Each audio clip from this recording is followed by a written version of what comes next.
3월 29일 금요일입니다.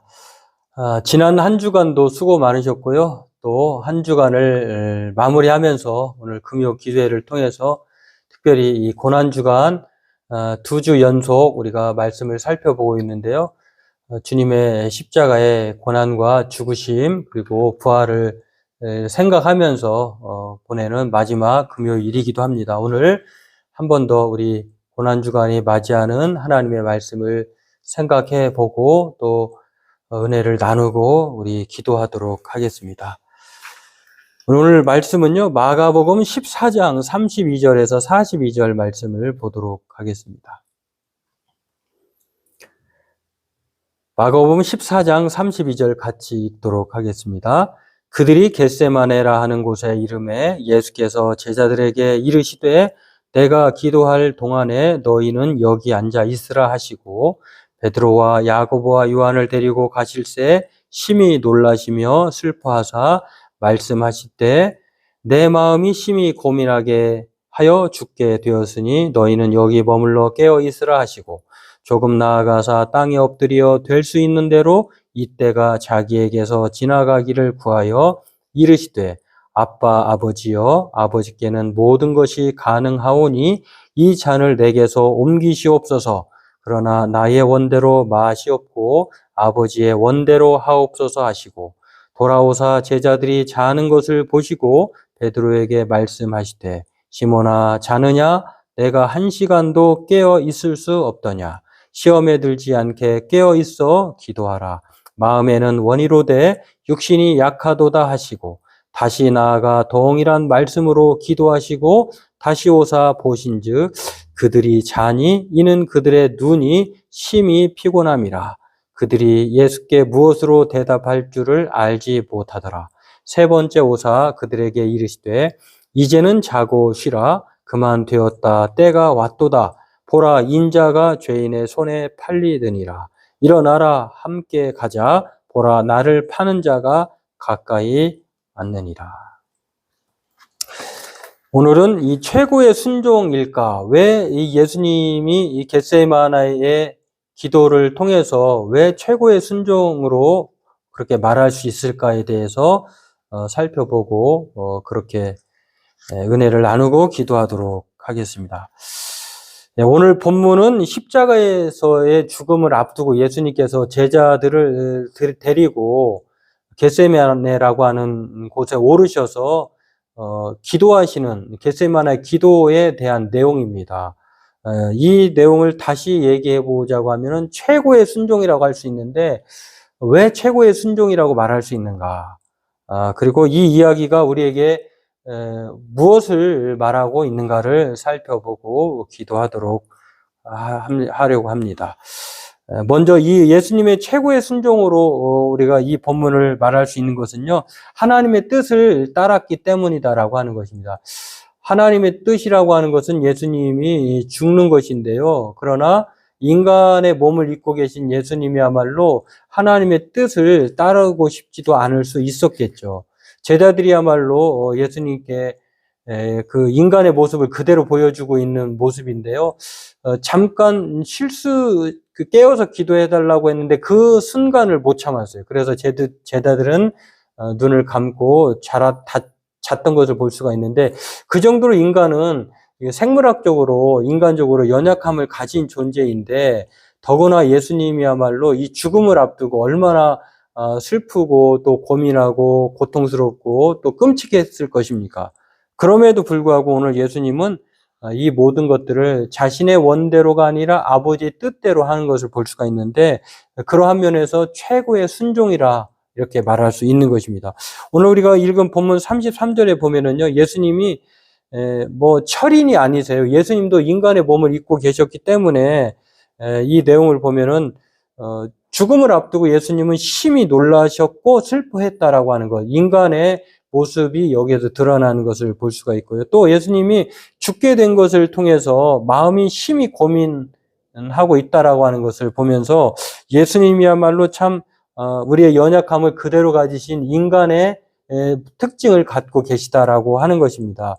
그러한 면에서 예수님은 인간으로서 참 감당할 수 없는 이 고난과 또 채찍질, 죽음을 앞두고 얼마나 예수님께서 놀라시고 슬퍼하시고 고민하고 있었는지를 알 수가 있는데, 그럼에도 불구하고 예수님은 이 기꺼이 성부 하나님의 뜻을 따라 그렇게 결정을 순종하기로 선택하셨다라고 하는 것을 알 수가 있습니다.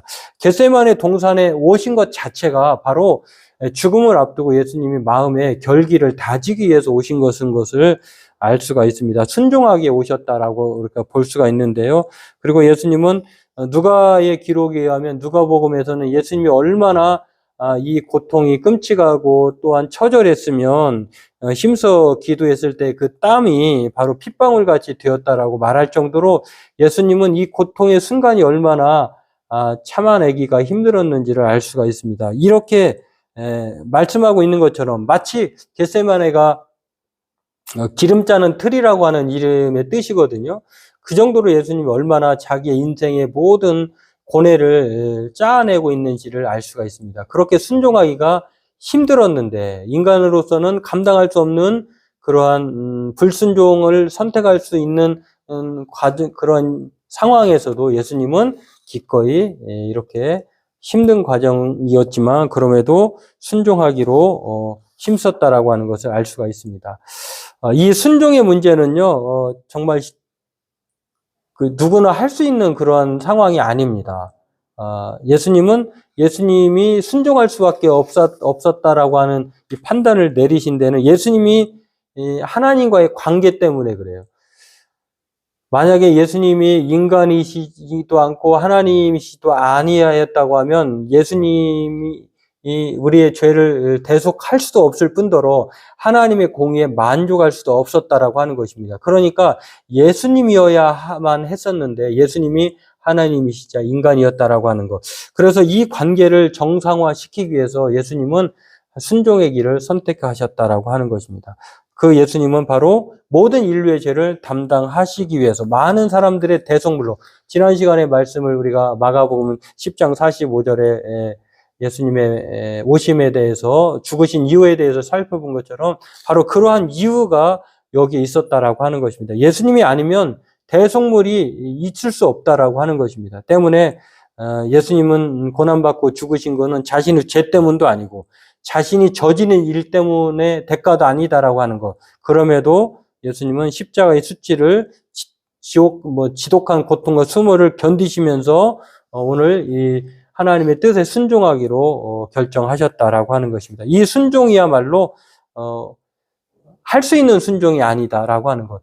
우리가 원수였고 죄인이었을 때에 그리스도께서 죽으심으로 하나님에 대한 사랑을 확증하시기 위해서 하나님 아버지의 뜻에 순종하기로 위대한 결정을 했다라고 하는 것이죠. 그러한 면에서 오늘 예수님의 이 겟세마네 동산에서의 인간의 고통을 묘사하는 것은요, 순종하기 그 정도로 힘들었지만 그럼에도 순종했다라고 하는 것. 바로 그러한 면에서 예수님의 이 순종은 최고의, 이 세상 그 어떤 순종보다도 최고의 순종이었다라고 하는 것입니다. 오늘 저와 여러분들도 이것을 생각하면서 이 겟세마네 동산에서의 주님의 기도, 순종하심처럼 오늘 저와 여러분들도 이 하나님의 뜻에 순종하기로 이 사명을 다하는 고난주간의 마지막 우리 금요 기도의 시간을 통해서 그렇게 살고자 하는 우리가 되기를 바라겠습니다.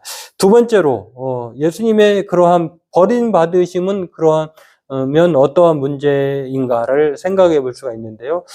예수님이 우리를 모든 인류의 죄를 대속하기 위해서 순종하시는 것을 통해서 예수님이야말로 최고의 순종인 것은 사실인데, 그런데 예수님이야말로 하나님으로부터 버림받을 이유가 없지 않느냐를 생각해 볼 수 있는 것인데요. 왜 예수님은 그러면 하나님 아버지로부터 버림받았느냐?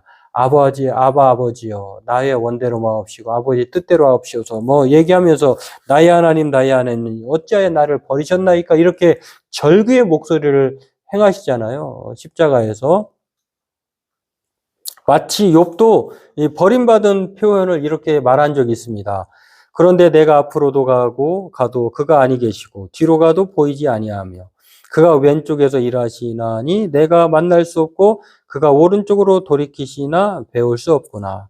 자, 이 말을 통해서 욥이 그 순식간에 동방의 의인이라고 하는 욥이 고난받고 하나님께 부르짖었을 때에 하나님은 잠잠하셨죠.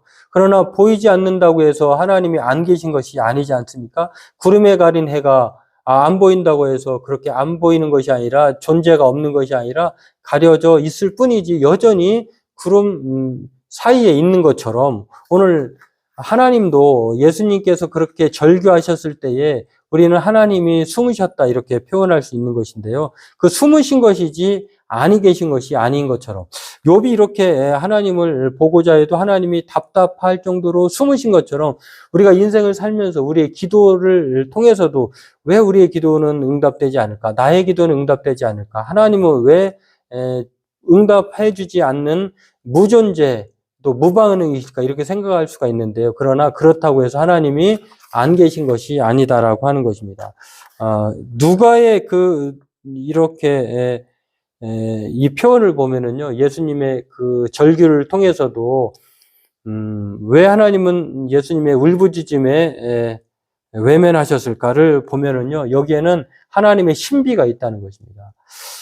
만약에 그 예수님의 응답이 어찌하여 나를 버리셨나이까 라고 해서 성부 하나님이 그래 내가 여기 있다 내가 너를 구원해 주마 하면 이 하나님의 구원의 계획이 우리를 향한 모든 인류를 향한 구원 계획이 틀어지는 것이에요. 그렇기 때문에 하나님은 응답하지 않는 것이 응답이었다라고 하는 것입니다. 성부 하나님의 이 묵묵부답이야말로 하나님의 부재인 것처럼 보이지만 그러나 하나님이 가장 정말 그 현장에 누구보다도 그 아픔 가운데에 예수님과 동참하고 있다는 것을 우리는 알아야 한다라고 하는 것입니다. 왜냐하면 예수님의 이 부르짖음에 응답하면 예수님은 죽음도 없고 좋겠죠. 그러나 죽음도 없고 그 죽음이 없으면 우리의 죄는 여전히 사망 가운데 있을 것이고 해결되지도 않을 것이고 또 예수님의 부활을 통해서 사망 권세를 이기시는데 그것도 일어나지 않을 것이며 또한 우리가 궁극적으로 우리가 불과 부활의 몸을 입지 않게 된다라고 하는 것입니다. 나아가서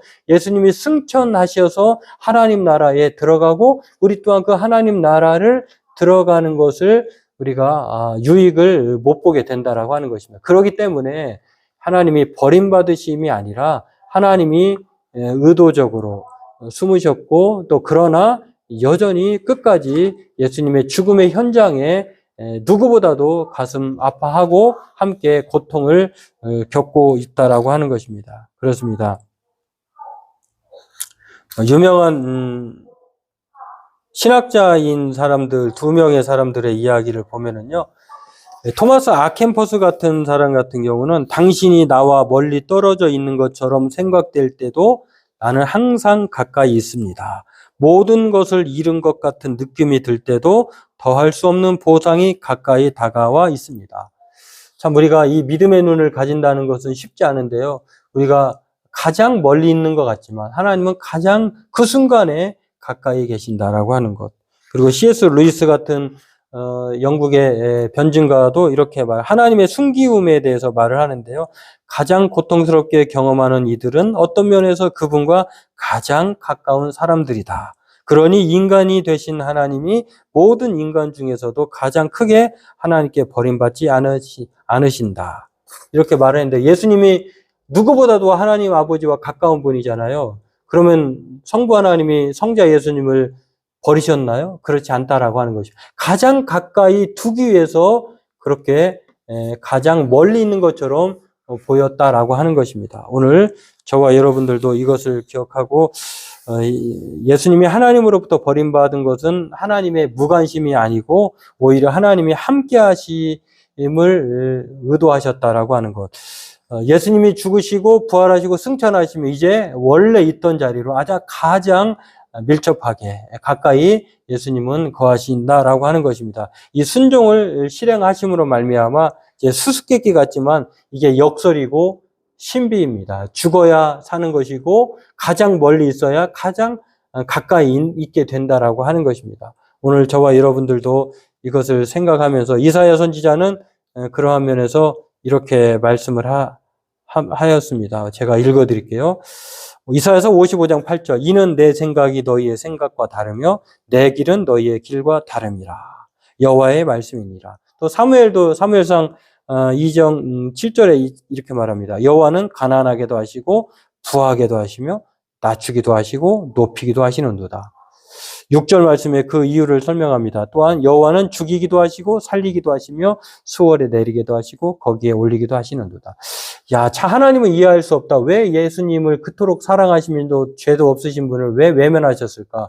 우리가 그 하나님의 뜻을 헤아릴 수 없다라고 하는 것. 그러나 하나님의 뜻은 명확하다. 우리를 하나님의 은혜로 구원해 내시고 또 하나님과 우리를 멀리 있는 존재로가 아니라 가장 가까이 자녀로 삼으시기 위해서 그렇게 하셨다라고 하는 것입니다. 예수님은 이렇게 가장 약해지심으로 하나님과 가장 가까이 계시기로 선택하셨다라고 하는 것.